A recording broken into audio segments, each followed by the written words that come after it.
दिल्ली में कल 1568 positive case आए थे, जो पॉजिटिविटी थी 2.14%। पॉजिटिविटी एक टाइम पर 36% तक चली गई थी, जो धीरे धीरे कम होते हुए अब 2% के आसपास आ गया है। 2 से इस आज जो बुलेटिन आएगा 2 से भी थोड़ा कम होगा। पॉजिटिविटी भी कम है, नंबर ऑफ़ केसेस भी पहले से कम है। मुझे लगता है इसका सीधा सीधा असर लॉकडाउन की वजह से दिखाई दे रहा है। हॉस्पिटल्स के अंदर जो बेड ऑक्यूपेंसी है वो भी अब बेड काफ़ी बड़ी संख्या में हमारे पास खाली हैं। आईसीयू बेड्स भी अब लगभग आधे से ज़्यादा आईसीयू बेड भी खाली हो गए, आधे के करीब में। तो आईसीयू बेड भी खाली होने काफ़ी अवेलेबिलिटी बढ़ी है। तो इस टाइम दिल्ली के अंदर दिखाई दे रहा है कि जो पूरा का पूरा आईसीयू बेड अभी 2900 खाली है आउट ऑफ 6800, तो 33% के करीब हैं। बाकी बेड्स काफ़ी अवेलेबल हैं इस टाइम। दिल्ली के अंदर इस टाइम लग रहा है कि कोरोना थोड़ा कंट्रोल में है। सर, कोरोना के बाद एक ब्लैक फंगस जो हाँ, इसके सर उसके कितने मरीज है, टोटल नंबर अभी तक कितना? देखिए 23 तारीख को लगभग 200 से ज़्यादा केस एक दिन में आए थे। कुल मिलाकर 600 के करीब केसेस दिल्ली में अभी तक आ चुके हैं। उसमें दिल्ली के लोग भी हैं, दिल्ली से बाहर के लोग भी हैं। 2 दिन से थोड़े केसेस 23 तारीख के मुकाबले 24 और 25 को जो केसेस आए हैं वो 100 से नीचे हैं प्रतिदिन, परंतु उससे पहले 200 से ज़्यादा आ रहे थे। सर कल कितने आ गए एक दिन का नंबर? एक दिन का नंबर लगभग 70 के करीब, उसमें से मतलब 1/3 दिल्ली के, 2/3 दिल्ली के, 1/3 बाहर के। सर, दवाई की बहुत किल्लत है ब्लैक देखिए फंगस। ब्लैक फंगस का जो इंजेक्शन है वो केंद्र सरकार कोटा एलोकेट करती है, और उस कोटे के हिसाब से दिल्ली को जो कोटा मिल रहा है वो दिल्ली में पेशेंट बहुत ज़्यादा है, बहुत कम है, और उसकी दवाई की बहुत बड़ी किल्लत है। हम अपील करेंगे कि भाई ज़्यादा से ज़्यादा वैक्सीन इंजेक्शन दिए। एक पेशेंट को 6 लगते हैं, तो हमारे को जैसे कल 370 मिले या 400 मिले, तो 400 में से तो कितने लोगों को लग पाएगा? 50, 60, 70 लोगों को लग पाएगा।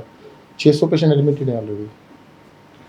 सर, क्या फिर इंतजाम आप लोग कर रहे हैं? कारण 3 हॉस्पिटल तो बना दिए हैं जहाँ पे इनका इलाज नहीं, देखिए इलाज कर रहे हैं, हॉस्पिटल सर्जरीज भी कर रहे हैं। दिल्ली के अंदर तो बहुत सारे अस्पतालों के अंदर पेशेंट एडमिट हैं, प्राइवेट के अंदर भी, सरकारी के अंदर भी। समस्या बस ये जो इंजेक्शन है इसकी समस्या बहुत बड़ी समस्या है, बिल्कुल भी अवेलेबल नहीं है। सर, एक ये अभी तक थ्योरी थी कि जो कोरोना से ठीक हुए हैं, स्टेरॉइड जिनको दिया गया है, ब्लड शुगर जिनमें ज़्यादा है, उन लोगों को ये ब्लैक फंगस होता है। लेकिन बहुत सारे ऐसे केसेस हैं जिनको ये सारी समस्याएं नहीं है, स्टेरॉइड नहीं दिया गया, उसके बावजूद ये केस मिल रहा है। देखो, इसके पीछे क्या है कारण, कुछ बता पाते हैं? ये ना, ऐसा नहीं है कि स्टेरॉइड और कोरोना और आपको डायबिटीज़ सारे होने चाहिए। अगर आप डायबिटिक हैं और कोरोना है, स्टेरॉइड नहीं भी दिए तो भी आप रिस्क पे है। स्टेरॉइड देने से 2 चीज़ें होती हैं, आपका शुगर लेवल शूट अप करते हैं और इम्यूनिटी कम होती है। तो स्टेरॉइड देने से दोनों चीज़ों का रिस्क बढ़ जाता है। स्टेरॉइड नहीं दिए और शुगर अनकंट्रोल्ड है तो भी उतना ही रिस्क है। अगर शुगर कंट्रोल में नहीं है, कोरोना हुआ है आपको, तो जितने भी केस आ रहे हैं, मेरी पर्सनल नॉलेज में भी वैसे भी लोगों से बात किया, सारे केस ऐसे हैं जिनको कोरोना हुआ है। पहली चीज़ तो ये कोरोना हो गया।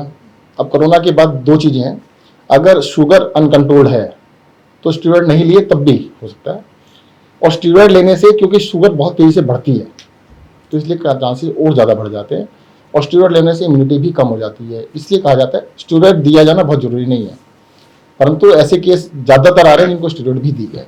सर जो शमशान और कब्रिस्तान में जो स्टाफ काम कर रहा है उनको अभी तक वैक्सीनेट नहीं किया गया। उनका कहना है कि उन्हें फ्रंटलाइन वर्कर मानकर वैक्सीनेट किया जाए, क्योंकि वो बहुत महत्वपूर्ण जिम्मेदारी वो निभा रहे हैं। कोरोना में जो शवों का अंतिम संस्कार वो लगातार कर रहे हैं। ठीक है, सोच सकते हैं।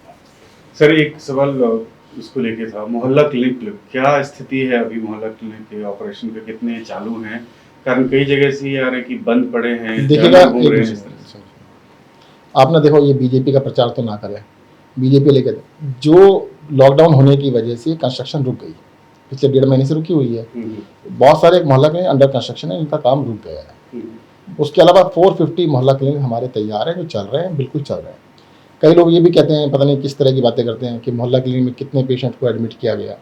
वो ओपीडी है, सबको पता है, जनता को तो पता है अच्छी तरह। ओपीडी के अंदर एडमिशन नहीं होते हैं। कोरोना काल के अंदर सबसे ज़्यादा मोहल्ला क्लिनिक में पेशेंट गए, ज़्यादा बुखार वाले पेशेंट जा रहे थे, उनको चेक किया जा रहा था, तो उनको कहते थे भाई आपको लगता है कि कोरोना टेस्ट कराओ।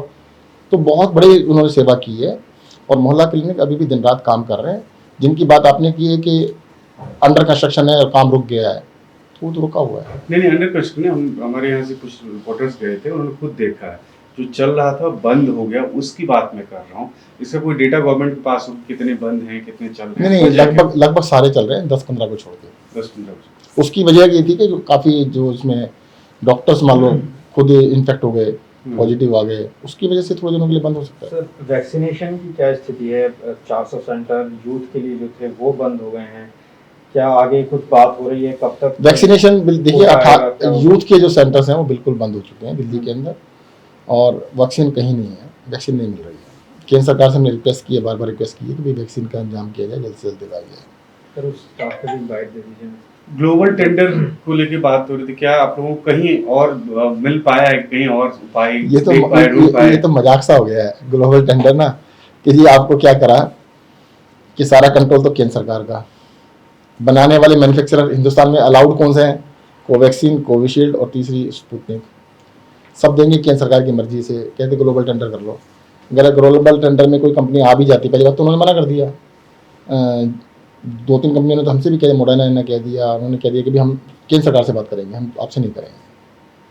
वो आ भी जाए तो अभी तो ऑथराइज ही नहीं है। ये तो क्या है कि अपनी जिम्मेदारी को दूसरी तरफ शिफ्ट करने वाली बात है कि उसको शिफ्ट कर दिया जाए कि ये आपने ग्लोबल टेंडर नहीं किया। तो पहले कैसे दे रहे थे बिना ग्लोबल टेंडर के? कोरोना भी, कोविशील्ड भी दे रहे थे, कोवैक्सीन भी दे रहे थे, अब ग्लोबल टेंडर कर लो, उन्हीं से ले लें, मतलब ग्लोबल टेंडर करके उन्हीं से ले लें फिर।